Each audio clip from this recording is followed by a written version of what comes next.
Hi gang, Scott here. Welcome to In Post and thanks for joining me. The topic for today is white balance. Now, this is something we do with virtually all of our photos, and there's always a white balance set. Sometimes we'll let the camera choose it, sometimes we set it in software. And with landscape photos, I treat white balance as a creative choice. I'll push it around a little bit sometimes to get the mood and the feel that I want.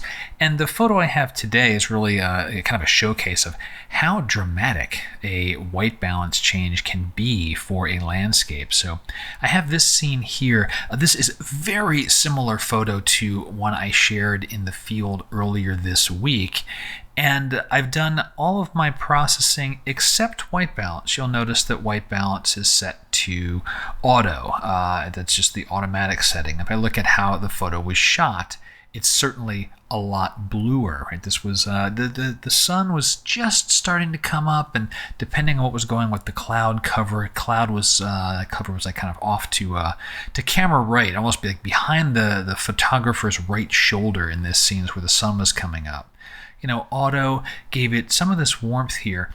But for scenes like this, I really like my whites in the ocean, or even in like a river stream or something, the white caps, the whitewash. I like that to be very, very bright. I'm going to choose that white balance and click that. And look how different the photo feels. I mean, this is just a much warmer photo. The oranges of the rocks really pop up.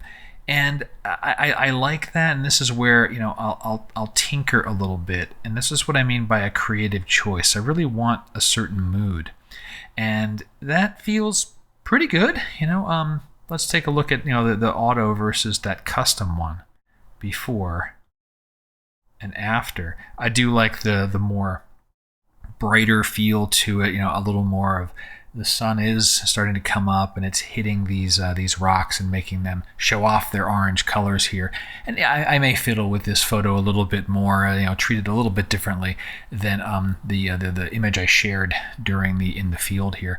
But I just really wanted to really drive that home, where white balance, it can very dramatically change the mood of an image. And for your landscape photos, think about it as a creative choice. You don't have to always represent the scene as your camera thinks it is, or as the software might think it is based on a selection point. Now, if you do use a gray card in the field, great. Go for it, and that works for your photo, but don't be shy about pushing it around to create the mood that you want. I hope you found it interesting, maybe just a reminder of something you've incorporated into your workflow before. But if you do have questions, go ahead and drop them below. And until next time, my name's Scott Davenport. Have fun.